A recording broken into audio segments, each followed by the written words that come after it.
31 ಹಾಗೂ 32ನೇ ಕವನ. ಹಿಡಿವ ಪಣಿಯನು ಒಡೆವ ಸಿಡಿಲನು ಜಡಿವ ಮಾರಿಯ ನಲಿವ ರುಜೆಯನು ಮಡಿವ ದಿನವನು ಹಾನಿ ವೃದ್ಧಿಯ ಹೆಚ್ಚು ಕುಂದುಗಳ ಕಡಿವ ಹಗೆಯನು ಕಾಲಕರ್ಮದ ಗಡನವನು ಸುಖ ದುಃಖದ ಅದಯದ ಕಡೆ ಮೊದಲ ಕಾಣಿಸುವ ನಿಂದನಾ ಶಕುನಿ.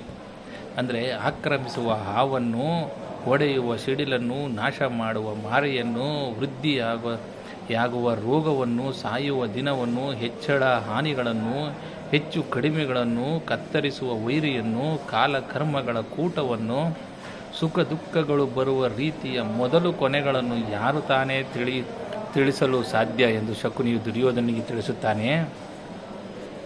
32ನೆಯ ಕವನದಲ್ಲಿ ಇನಿತು ಚಿಂತಿಸಲೇಕೆ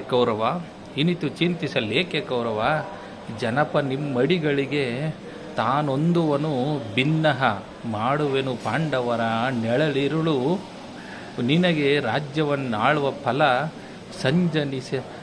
ಲರಿಯದು ಕಾಲದಲ್ಲಿ ನೀನೆನೆ ಉಪಾಯವೊಂದನೊಂದು ಕಳಿಂಗ ಕೈ ಮುಗಿದ. ಅಂದರೆ ಶಕುನಿಯು ದುರ್ಯೋಧನನಿಗೆ ಕೈ ಮುಗಿದು, ಕೌರವ ರಾಜ, ಇಷ್ಟೇಕೆ ಚಿಂತಿಸುತ್ತಿರುವೆ? ನಿನಗೆ ಬರುವ ಆಪತ್ತಿನ ರೀತಿಯನ್ನು ಭಿನ್ನ ಮಾಡುವೆನು. ಪಾಂಡವರ ನೆರಳು ಭೂಮಿಯ ಮೇಲಿರುವ ತನಕ ನಿನಗೆ ರಾಜ್ಯವನ್ನು ಆಳಲು ಯೋಗವು ಬರುವುದಿಲ್ಲ. ಇದೇ ಒಳ್ಳೆಯ ಕಾಲ, ಅವರನ್ನು ನಾಶ ಮಾಡುವ ಒಂದು ಉಪಾಯವನ್ನು ಚಿಂತಿಸು ಎಂದು ಶಕುನಿಯು ದುರ್ಯೋಧನಿಗೆ ತಿಳಿಸುತ್ತಾನೆ. ಧನ್ಯವಾದಗಳು.